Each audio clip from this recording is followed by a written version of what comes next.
I became the campus math specialist after the first 6 weeks had concluded. And so I transitioned from being in the classroom to now being the campus math specialist, which was a challenge for just a number of reasons. For one, I'm going into a different role that was more so focused on dealing with teachers versus dealing with students. And it was also, what was unique about that experience was that I had been with this staff for the past 3 years. And so, you develop a familiarity with each other. Your peers. You see each other as peers.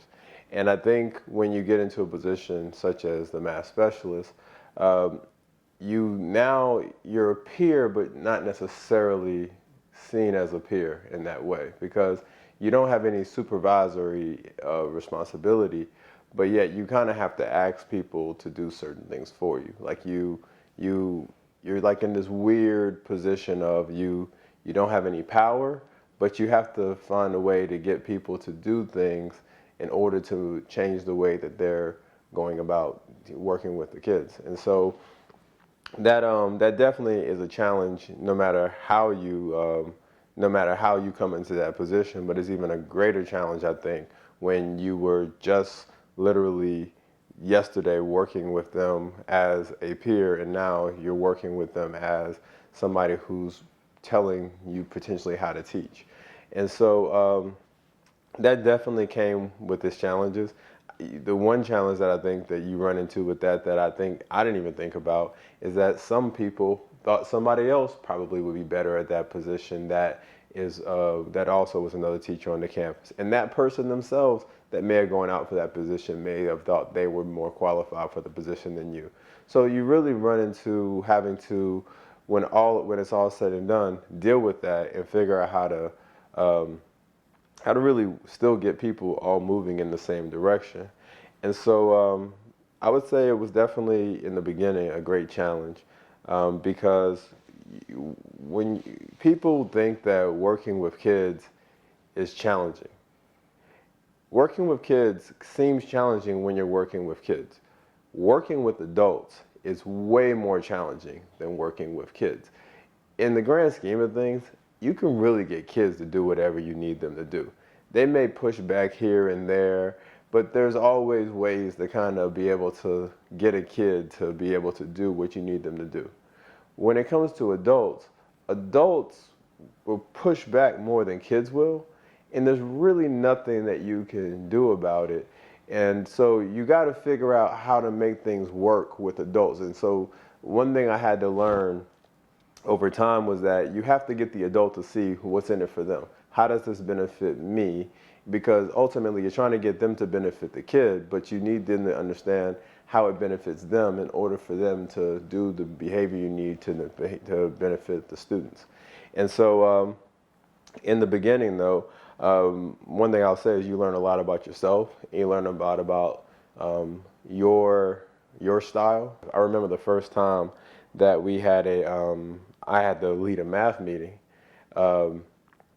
It ended up becoming like an emergency meeting because there were some concerns they wanted to address because I had made some changes as far as how we were doing things as a math department. Things just had to be kind of put on the table, and I think they thought that they were going to come in and put things on the table, and I wasn't going to put stuff back on the table, because I think most cases people probably don't do that. And what I would also say is I probably shouldn't have done that. It felt good when I did it, but I know I shouldn't have did it, because what I know happened at that point was I lost those people. Like, there were two teachers in particular that I pretty much lost them for the rest of the year. And what I would say is I lost them from the standpoint of our relationship was never going to be the same. Now, maybe our relationship was never going to be the same because I was put into this position. And so maybe that was, it was inevitable that I was going to get to this point. And so now at least it's on the table that our relationship is never going to be the same.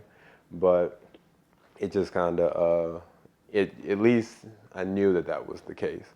And so the one thing I've always understood about my career is that, especially when I got into these positions, was that um,